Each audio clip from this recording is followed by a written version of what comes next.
I like Kenzo as a singer, and he has. I don't think his value is in advising the president. I think the president was frightened. He got frightened with Bob Wine and the support he attracted. He now thinks one move of neutralizing Bob Wine is appointing every singer to something. All the singers or musicians, wherever you are, just prepare yourself. You are all about to be appointed either presidential advisor or presidential assistant, because Museveni thinks you neutralize Bob Wine by attracting every musician. Kati bagenze ne Chimenke ne bebe kulu wa president ne Kenzo alien oyo alien skin ya badeo kakati oyo Kenzo bamwadde wa presidential advisor mu creatives aweze bali owa 10 kati creatives be bantu abayiya abamanyi okuyiya abiyiye creatives kakati ya advisor sebo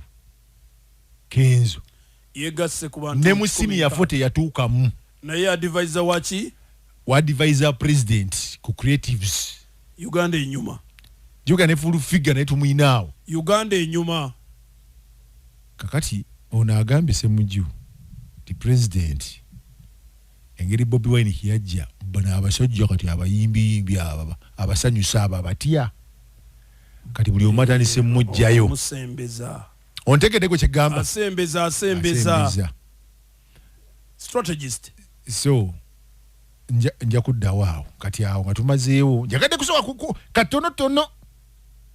katonotono nina kyendeeta twongera okuvumirira olusaagiriro oluli mu mirimu gya gavumenti kiyite incompetence negligence obulagajjavu ow'ekika ekyawaggulu ekyagwa ekiteezi amabaluwa gawandiikibwa twagalabye nga waliyo warning nti naye bannange wano tubeewo kye tukola kubanga ebisasiro bino bigenda kugwira abantu ne wayitawo weeks eziwera tewali kyakolebwa so nga toyinza kugamba abantu nti kino kigwa kitalaze kati buno bwe bulagajjavu gavumenti ekole bunnambiro okukompensatinga abantu bano okubaliyirira of course tewali sente bayinza kuwa ezinakomyawo omuntu wo afudde naye ekyo kiba kugamba nti butusinze nga gavumenti olw'obulagajjavu era kino bwe kitaakolebwa tuli mu kwogeragana na families zino abafiirwako abantu baabwe era nga tugenda bayambako okuteeka omusango mu kkooti olw'obulagajjavu buno kubanga abantu baabwe baafa olw'obulagajjavu bwa KCCA ne gavumenti. Oyo Ssennyonyi lead of opposition omulimu gwe okusingira ddala omukulu kwekebera gavumenti nga ina kubanga agikebera buli kaseera ayina okubanga agikebera buli kaseera kubanga ye kati ali eyes on hands off yakebera bukebezi osegera nkuwulira n'okulondoola emirimu egya gavumenti wawe batadde ssente n'ateekawo amaanyi zikoze kiteekebwa gwe mulimu omukulu ogwa Ssennyonyi era wagoze bulungi eyes on hands off. Watching a man's off talina buyinza obuyinza bwakomako bumuweebwa kwogera bwogezi kubitunulira na kwogera naye nga budget ekola ebyayogera tannaba kugenda mu buyinza obwo kola ki tabulina kugifuna so in short yaba prime minister in waiting banga oli yali in charge of government business onali mu opposition line ozegera oli nabbanja prime minister kati ono ye prime minister mu waiting lead of opposition yali mabbali kakati ekikulu kya byonna give alternatives so onako lwairo bino bengenda okwogera so ne kubira Ssemujju nganda busy lamenting naye simunenya bannamawuli baagadde mubuuza te bannamawuli bakubuuza oddamu si yabyogedde nti yabyagadde byogera bamubuuziza bibuuze n'ayanukula noono Ssennyonyi era bannamawulire bamubuuzizza n'ayanukula kakati ngenda kudda ku kintu ekisinga obukulu tulagawa walabye amuli ati ng'ayomba luli walaba Kizza Besigye ne gurupu bakola ki nga bayomba president bamaze okukola ebyakoze alonze ani Kenzo okutunulira bana abayiiya ontegedde nkulaba kati leader of opposition yavudde mu America bamaze okusiga enziro awo ayingiddewo agamba abantu nti bagenda kwegatta n'abo abafiirwako abantu butereevu bawaabe kansubire jja kikola katumulinde ekibuuzo kiri nti bwe banaawaaba banaafuna ekyokuddibwamu kubanga ekisooka bano baasooka ne bategera mu kusooka ti bano abasajja beegabanya ensimbi ze bagamba nti ensimbi zino morale mu mpisa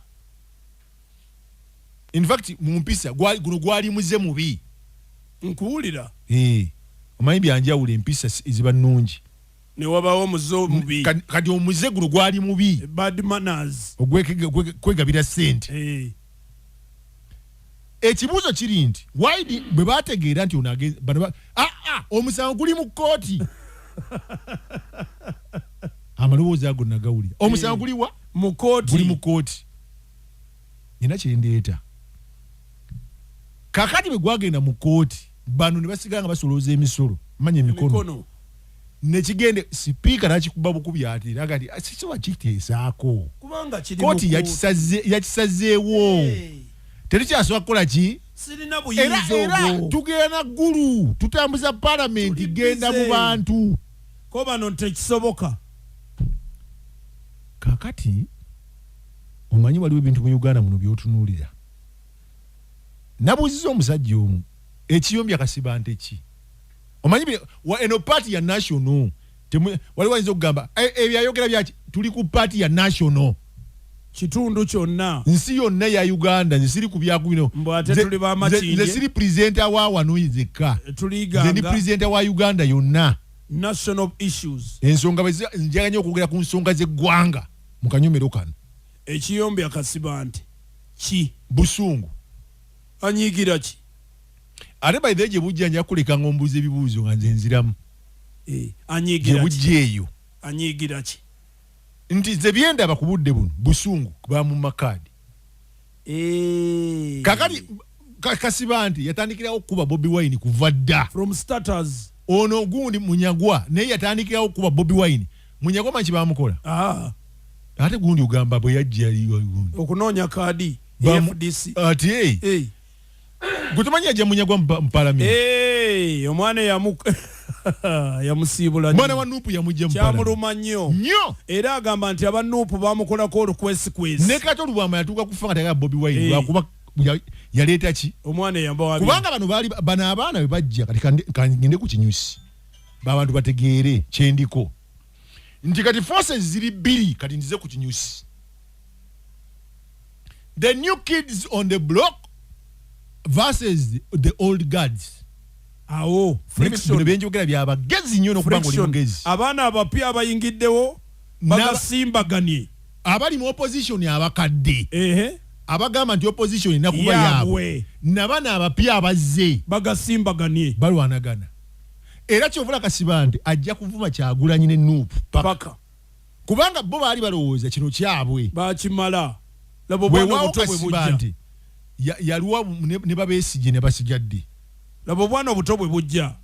bano bagundi namboozi bakitegeera they had to bow mangu naga nti let us lie low like an envelope kubanga asasula omudingidi yasalawo omuzigo n'akuba yalonda oluyimba yes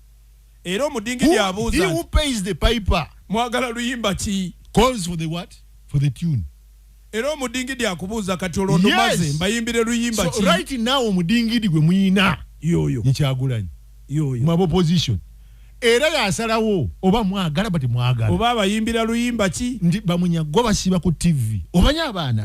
omanyi kati waki Bobi Wine akola bwati tajja ku luguudo ne kalakasha bwabadala opposition kakati gwoba nawe oli gwe vayo